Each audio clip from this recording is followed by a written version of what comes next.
नमस्कार दोस्तों, आप सभी का वनडे एग्ज़ाम विद आरवी के यूट्यूब चैनल पर स्वागत है। दोस्तों, आज की क्लास में हम हिंदी साहित्य के इतिहास के स्रोत के बारे में विस्तार रूप से चर्चा करेंगे। दोस्तों,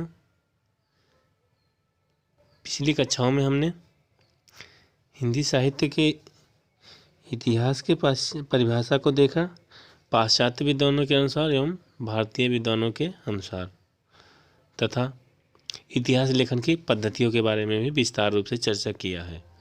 और आज की क्लास में हम हिंदी साहित्य के इतिहास के स्रोत के बारे में विस्तार रूप से चर्चा करेंगे। दोस्तों, अगर यह वीडियो आपको पसंद आए तो प्लीज़ हमारे चैनल को सब्सक्राइब करें तथा वीडियो अपने दोस्तों के साथ शेयर करें। दोस्तों, हमारी आपसे रिक्वेस्ट है, वीडियो को लास्ट तक ज़रूर देखना। तो हमारी क्लास शुरू करते हैं। हिंदी साहित्य के इतिहास के स्रोत। हिंदी साहित्य के इतिहास के स्रोत। हिंदी साहित्य के इतिहास के स्रोत से तात्पर्य है इतिहास लेखन से पूर्व की वे रचनाएं जिनमें से कवियों, लेखकों एवं उनकी रचनाओं के बारे में जानकारी प्राप्त होती है, वो जो है हिंदी साहित्य के इतिहास के स्रोत कहलाते हैं। हमारी पहली रचना है वार्ता ग्रंथ, जो विक्रमी संवत 1625 ईस्वी में लिखी गई थी। इसके रचनाकार कौन थे? गोकुलनाथ थे। गोकुलनाथ। वार्ता ग्रंथ, इसमें हमारे दो खंडों में विभक्त हुआ था। एक हमारा 84 वैष्णव की वार्ता, दूसरी है 252 वैष्णव की वार्ता। 84 वैष्णव की वार्ता में क्या है? इसमें वल्लभाचार्य के 84 शिष्यों का परिचय है। और 252 वैष्णव की वार्ता में विट्ठलनाथ के 252 शिष्यों का परिचय है। यह परिचय जो है गद्य में दिया गया है। अष्टछाप के कवियों के बारे में जानकारी भी इन दो रचनाओं से मिलती है। इनकी भाषा क्या है?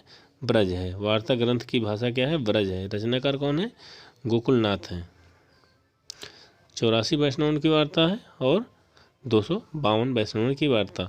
84 वैष्णव की वार्ता में 84 वल्लभाचार्य के 84 शिष्यों का परिचय दिया गया है तथा 252 वैष्णव की वार्ता में विट्ठलनाथ के 252 शिष्यों का परिचय दिया गया है। यह परिचय गद्य में दिया गया है।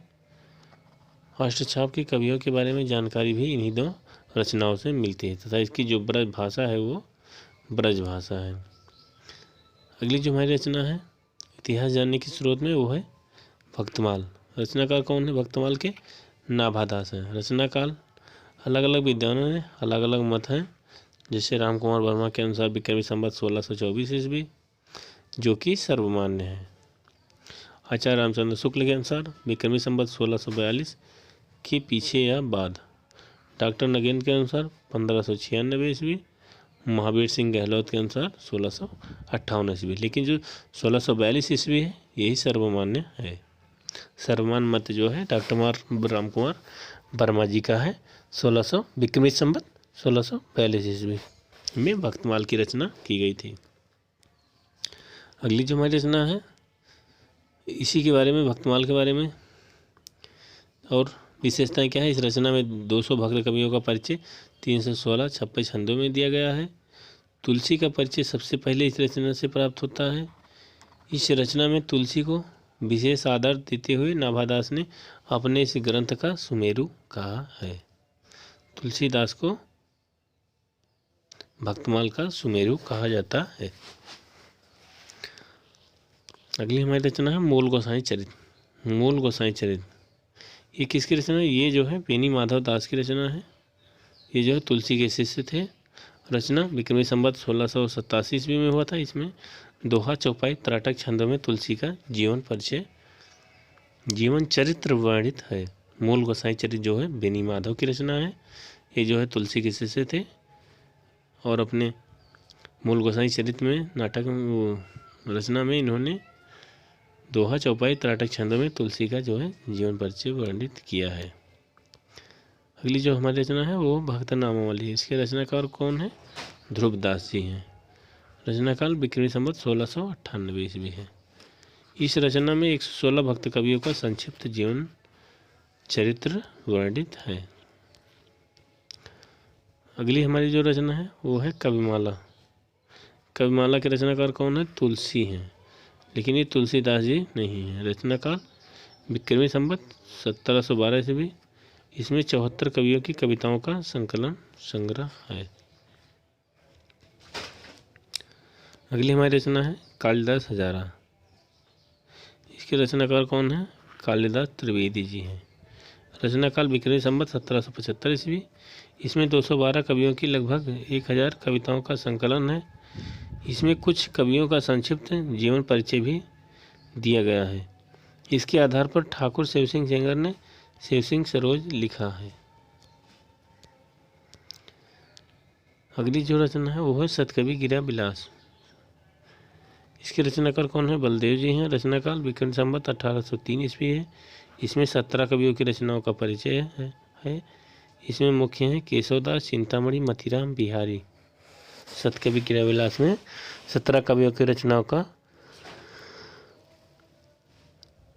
परिचय है। इनमें मुख्य हैं केशवदास, चिंतामणि, मतीराम, बिहारी।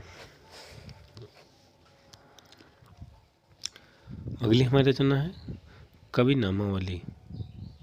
इसके रचनाकार कौन है? सूदन जी हैं। रचनाकाल विक्रमी संवत 1810 ईस्वी।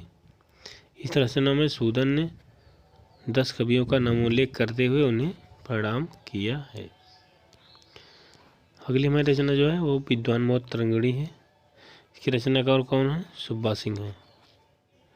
रचनाकाल विक्रमी संवत 1874 ईस्वी। इसमें 46 कवियों की कविताओं का संग्रह है। इस रचना में षड्ऋतु वर्णन एवं दूती वर्णन एवं नक्सिक वर्णन भी मिलता है। किसमें? विद्वान मौत तरंगिणी में। रचनाकार कौन है? सुब्बा सिंह है। अगली जो हमारी रचना है वो है राग सागरोद्भव, राग कल्पद्रुम। राग सागरोद्भव, राग कल्पद्रुम। रचनाकार कृष्णानंद व्यासदेव जी हैं। रचनाकाल विक्रमी संवत 1900 है। इस रचना में कृष्ण के उपासक 200 से अधिक कवियों की कविताओं का संकलन है। अगली रचना है श्रृंगार संग्रह। रचनाकार सरदार कवि हैं। रचनाकाल विक्रमी संवत 1904 ईस्वी है। इस रचना में 125 कवियों की कविताओं का संकलन है। इसमें काव्य के विभिन्न अंगों को भी उल्लेख है। अगली हमारी जो रचना है वो है रस चंद्रोदय। रचनाकार कौन है? ठाकुर प्रसाद जी हैं। रचनाकाल विक्रमी संवत 1920 ईस्वी। इसमें बुंदेलखंड के 242 कवियों का परिचय एवं उनकी रचनाओं का संकलन है। अगले जो हमारे कवि हैं वो हैं दिग्विजय भूषण। रचनाकार कौन है? गोकुल प्रसाद। रचनाकाल विक्रमी संवत 1929 26 ईस्वी। इसमें 192 कवियों की कविताओं का संकलन है। भाषा काव्य संग्रह किसका है? ये है महेश दत्त शुक्ल का। रचनाकाल विक्रमी संवत 1932 ईस्वी। इसमें अनेक कवियों की कविताओं का संकलन है। कवि रत्नमाला जो है इसके रचनाकार कौन है? देवी प्रसाद मुंसिफ जी हैं। कवि रत्नमाला के रचनाकार देवी प्रसाद मुंसिफ हैं। रचनाकाल विक्रमी संवत 1968। इसमें राजस्थान के 108 कवियों की कविताओं का संकलन है। इसमें कवियों का जीवन परिचय भी दिया गया है। अगली हमारी रचना हाफिजुल्लाह खां हजारा है। हाफिजुल्लाह खां हजारा। रचनाकार जो है हाफिजुल्लाह खां जी हैं। रचनाकाल का कितना है? विक्रमी संवत 1972 है। इसके 2 भाग हैं। इसमें अनेक कवियों के कवित्व और सवैया का संकलन है। अगली हमारी रचना जो है वो है सूक्ति सरोवर। इसके रचनाकार कौन है? संकलनकर्ता कौन है? लाला भगवान दीन। लाला भगवान दीन।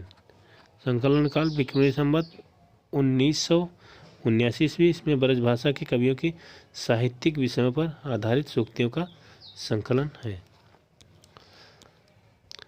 अगली हमारी रचना है जो selection from Hindi literature. Selection from Hindi literature. रचनाकार कौन है? लाला सीताराम जी हैं। रचनाकार विक्रमी संवत 1978 से 1984 के बीच मानी गई। इसमें अनेक कवियों की आलोचना एवं उनकी कविताओं का संकलन है। अगली जो हमारी रचना है वो है हिंदुइज्म एंड ब्रह्मनिज्म। इसके रचनाकार कौन है? Monier Williams. मोनियर विलियम्स जो हैं। हिंदी साहित्य के इतिहास जानने के स्रोत में हमारी जो पुस्तक है हिंदुइज्म एंड ब्राह्मणिज्म, रचनाकाल कौन है? Monier Williams. रचनाकाल विक्रमी संवत 1940 ईस्वी। इस रचना में हिंदू धर्म के सिद्धांतों का वर्णन किया गया है। इसमें हिंदी कविताओं का संकलन एवं कवियों की आलोचना भी है। अगले जो हमारे रचनाकार वो हैं कबीर एंड दी कबीर पंथ। अगली रचना जो है कबीर एंड दी कबीर पंथ, रचनाकार बेसकट जी हैं। रचनाकाल विक्रमी संवत 1964 ईस्वी। इस रचना में कबीर एवं कबीर पंथ के आदर्शों का स्पष्टीकरण है। अगली हमारी रचना जो है history of the Sikh religion. History of the Sikh religion, रचनाकाल कौन है? मैकालिफ है। रचनाकाल विक्रमी संवत 1965 ईस्वी।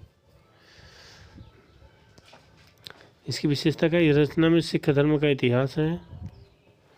इसमें हिंदी कवियों की कविताओं का संकलन भी है। अगली हमारी रचना है इंडियन थीज्म। रचनाकार कौन है? मैकनिकाल है। इंडियन थीज्म, रचनाकार मैकनिकाल। रचनाकाल जो है विक्रमी संवत 1972। इसमें हिंदू धर्म के दार्शनिक सिद्धांतों का विश्लेषण है। हिंदू धर्म के दार्शनिक सिद्धांतों का विश्लेषण है। अगली हमारी जो रचना है वो है गोरखनाथ एंड दी कनफटा योगीज। इसके रचनाकार कौन है? ब्रिंक्स हैं। रचनाकाल विक्रमी संवत 1955 है। इस रचना में गोरखनाथ एवं नाथ संप्रदाय की मान्यताओं का विश्लेषण है। अगली जो हमारी रचना है वो नागरिक प्रचारणी सभा काशी। नागरिक प्रचारणी सभा काशी की खोज रिपोर्ट। इसमें जो है हस्तलिखित ग्रंथों की खोज का कार्य 1900 ईस्वी से 1921 ईस्वी तक चला। मुख्य खोजकर्ता कौन थे? सुखदेव बिहारी मिश्र, श्याम सुंदर दास और हीरालाल। इस खोज रिपोर्ट के आधार पर मिश्र बंधु विनोद लिखा गया है। अगली जो हमारी रचना है राजस्थान के हस्तलिखित ग्रंथों की खोज। खोजकर्ता कौन थे इसके? मोतीलाल मेनारिया जी। खोज का कार्य कब से कब तक चला? विक्रमी संवत 1995 से 1998 के बीच। इस रचना में राजस्थान के अनेक अज्ञात कवियों एवं उनकी रचनाओं का परिचय प्राप्त हुआ है।